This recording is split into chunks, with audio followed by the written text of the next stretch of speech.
So before we get into it, I'd love to get just brief introductions from you all. Sure, I'll go first. I'm Wes Whitlam from Rockwell Automation. My responsibility at Rockwell is for world-class engineering.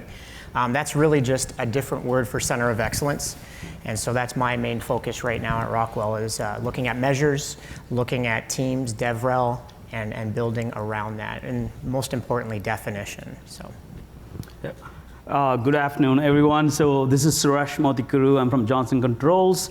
I have the responsibility of infrastructure operations, SRE, DevOps, and then I recently took over customer success, professional services, customer support, and also delivery. So I have this unique opportunity to deal with both internal customers, which is the engineers, and then external customers, which is our real customers. So I get beaten up on both ends every day. Hi everyone. Thank you for having me here. So I'm Raji Kopala. I'm working for United Airlines as Senior Manager for DevOps team. We do have multiple DevOps team within United, and I'm leading one of them. Cool. Thanks. So I want to start actually, this will be the most unhyped AI panel ever. So, I almost feel like in California, if you have a tech conference, you have to have an AI panel by law. Right. But it's interesting to see in the field of software delivery, I feel like AI can have a bigger impact than almost any other industry. And as you saw today, we had a lot of features we announced. And what's interesting is none of those things were really on our roadmap about a year ago.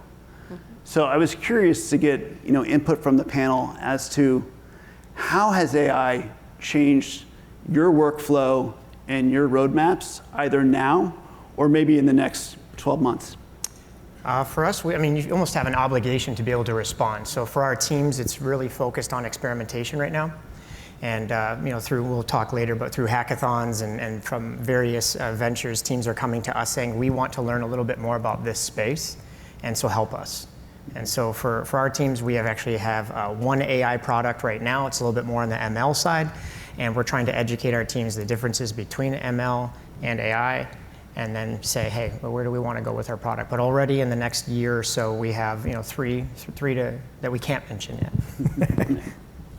So I think one thing for me that's really surprising at what happened in the last 6 months, I think AI has been in existence for almost 20 years, or at least pretty much in the last 10 years, isn't it? But the last 6 months, oh my God. Today I've heard AI 1,000 times already. So without talking about AI, you cannot really live anymore. That's how it is. So I was just telling Wes, have 50 use cases. We have formed a council. We already have 50 use cases that we are looking at from a roadmap perspective. So that's a lot. That's a lot. So most of our development, when we talk about it, AI is definitely a discussion. Can we use AI? So. So airline has been transformed a lot in recent years due to pandemic, the changes that are demanded by the pandemic, and we have gone to touchless operations, agent on demand, and in a lot of places, ML and AI have been already in the system, but in DevOps or the platform engineering space, now we started looking into expediting the code delivery. So how to use the roadmap perspective, as Kelsey mentioned in the morning, the end user who is going to use the airline, it doesn't matter to him what we are doing with the code delivery, how fast we are doing, whether we are shifting left or not. But we're looking at that roadmap. How can we include AI to make an impact on the end customer? And it has been brainstorming days for us, but we are still figuring out the roadmap to have that concrete goals for us to show an impact on the end customer. Makes sense. And yeah, certainly in the airline industry, I know, for example, with modeling of weather and even a risk score of should you fly, is something you guys already do today. So it's already something you've been doing. So very cool. You saw a lot of features today. Almost all of those features that we demoed were built out of a hackathon. A 2-day hackathon where the whole company got together and tried to figure out ways to introduce AI into all different product workflows. I was curious, are you leveraging hackathons? Is AI changing the way you're thinking about prototyping? We are. I think we lost hackathons for about 3 years, given the environment, and so it's playing a role in multiple fronts. It's bringing our global teams together. We had 4 this year, where we historically would have had 2, and each of the contributions are coming to the table with AI items, which we're excited about. But to have a global hackathon for our company is monumental, and then to have 4 of them in 1 year, it just tells us there's more and more interest, and there's an excitement around it. So we generally have 2-day hackathons every 6 months, and we really did not have one the last almost 5 months ago. So I think the next one is October.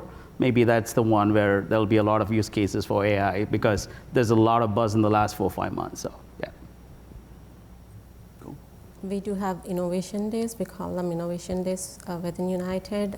It's again, it is more customer centric than what we're doing in the background in terms of software delivery. But yeah, we do have them in place. Innovation Days is a much more polished name. Yeah, yeah, we'll use it. That's great. If you look across the entire SDLC, where do you think AI will have the biggest impact next year? If I had to venture a guess, it would be in the upfront cost in areas that we have the most control over, because there is a slight hesitation in the dev space. And so what I mean by that would be in the way of user story compilation, testing, tech docs. I think that there's going to be a certain amount of trust that's going to be required before teams enter into code. I also think that from a writer's block standpoint, as a former failed engineer, there were times where I sat there and was like, I don't know how to figure this out. As a Kickstarter, I can see a lot of experimentation there and then adoption. For me, I think definitely next year, 2024, it's going to be the focus on development. So we also started a GitHub Copilot with 50 developers to see what is going to fetch us in terms of results. What we saw is there's a 15% improvement in incidents, less number of incidents. The merge process, there's a 10% improvement. And also, the developer productivity increased by 8% for those 50. So I see there's going to be a lot of emphasis on the development aspect in 2024. And a lot of people are going to focus there. I see us using AI, Gen AI mostly, and in the places where we have technical debt existing. For example, fixing security vulnerabilities, or the feature flags that we are adapting. That you do have a lot of flags that you do need to maintain over the time, or you do have processes that are not as efficient. I feel that those are the safer areas to start Gen AI, so that you are not really touching the product that is going to the end customer, but you're improvising how you are delivering that product to the customer, and you're increasing the engineering efficiency. And also, when you are working in regulated environment, the compliance is importance of paramount. Mm-hmm. So we need to really get into the weeds and understand the responsible AI, ethical AI, before we get into the code that is being used by the developers in order to produce the end product to the customer. So I think the process and the platform engineering is a very, very interesting area to start, and that will be a safer area to start as well for bigger organizations. No, that's definitely, it's interesting, like even you look at like all the advancements in the last year in IDEs. Nobody cared about IDEs for probably 20 years. Yeah. Yep. Like, and it's interesting to see that like there's more innovation going on there, fueled by AI as well. Yeah. So yeah, it's, the priorities have certainly changed a little bit.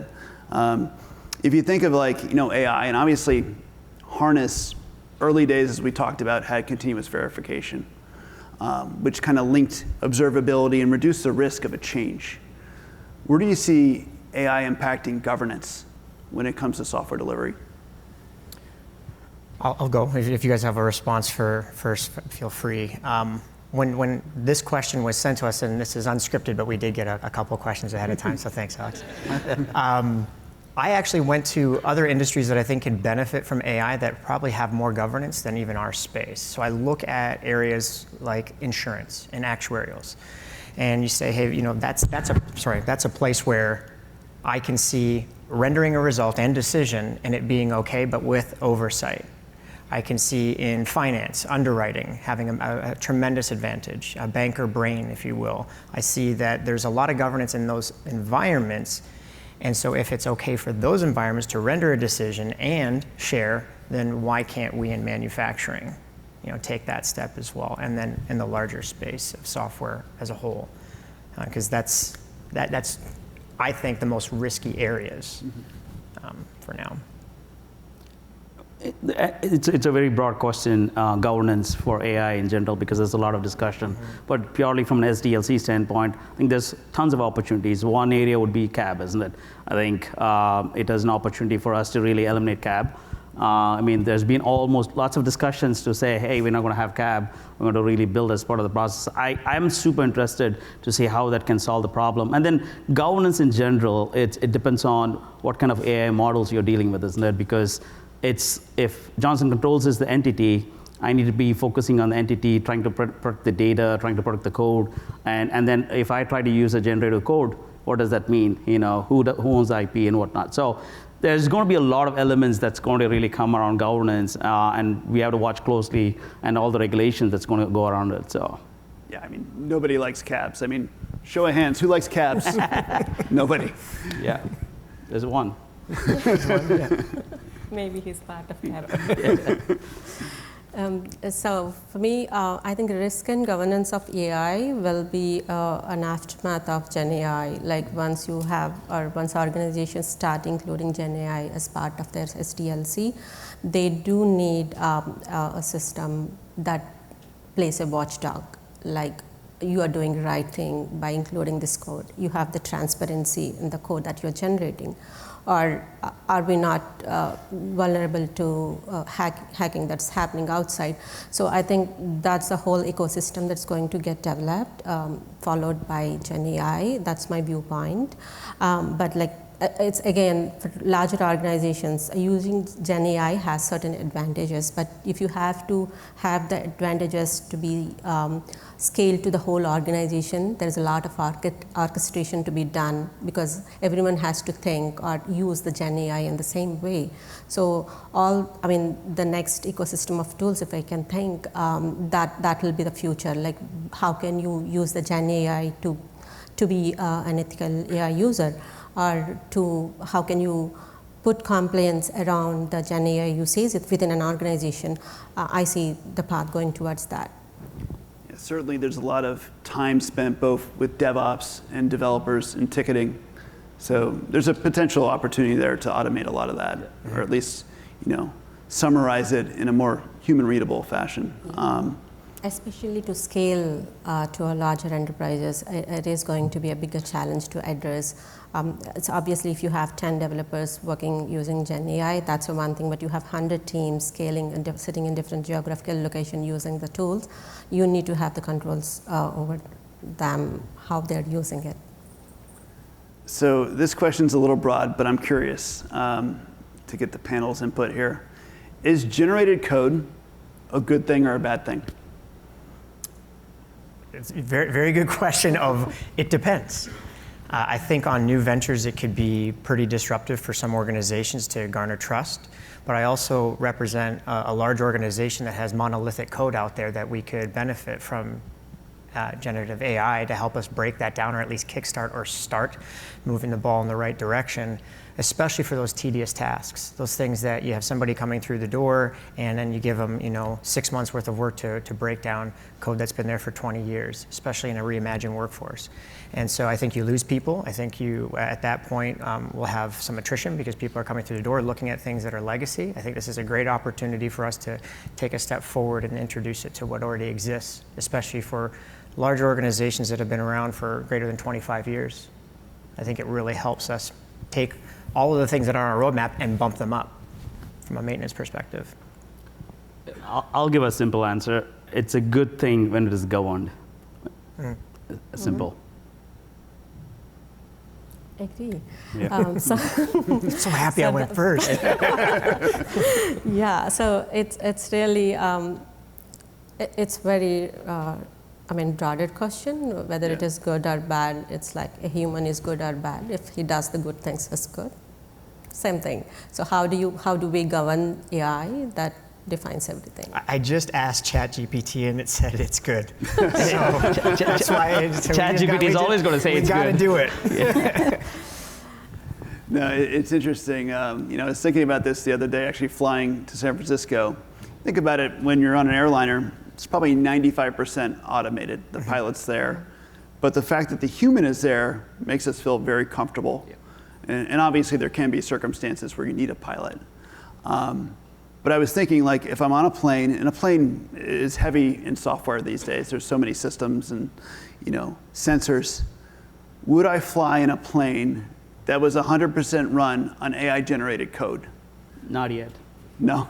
Not yet, though. No, absolutely not. I mean, as I said, I think this is going to change our lives upside down, no doubt on that. But I really think we have to give it some time. We are not there yet, as in any industry for that matter. Over the course of the time, if you look at every government is scrambling through right now, trying to really make sure that they put the right regulations. Like Italy banned ChatGPT for a month, and then they have to bring it back again. So I think we got to really give it some time to really go to that leap. In my view, we're not there yet, and I won't trust it yet. So is it immediately you're asking, as of now, or in future? As of now. As of now. As of now, no. No. I'm not even going to answer that question when the airline person mentions it. No. So I would say this. I trust a lot of things that I don't understand. I know that when I get an x-ray, the disposition of that x-ray is probably going to work in my favor for some form of treatment. I also look at an EKG and say, okay, great, I'm plugging things on my body and I trust that there's going to be a rendered result. And I don't know enough about those things. I have to imagine that there's going to come a time where we feel just as comfortable flying in planes that had a ton of generative AI code created, and it's just a matter of time. I mean, I just have to add this. We did not trust Tesla's self-driving like 7-8 years ago. Now, that's all we do. So we trust it now. We are comfortable with it. I see the same journey for your question too. So yeah, that's fair. Although I still don't trust it. You still don't trust it. And you're a pilot, right? So I'm going to trust this side of the panel.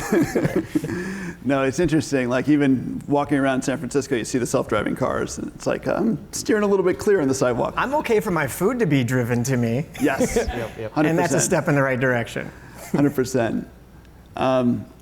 Where do you think AI is the most overhyped in software delivery or just in general? I think just in general, media. I think there's definitely a lot of hype in that space. There's also hype in the misunderstanding of ML versus AI, one rendering decision where one is rendering data for decision. There's a lot of folks out there who are not in our space that don't have an understanding, and they're very fearful. So I think it's overhyped in that environment, especially when we look at entertainment too. Hollywood has captured quite a bit of that fear and is making money off of it. So.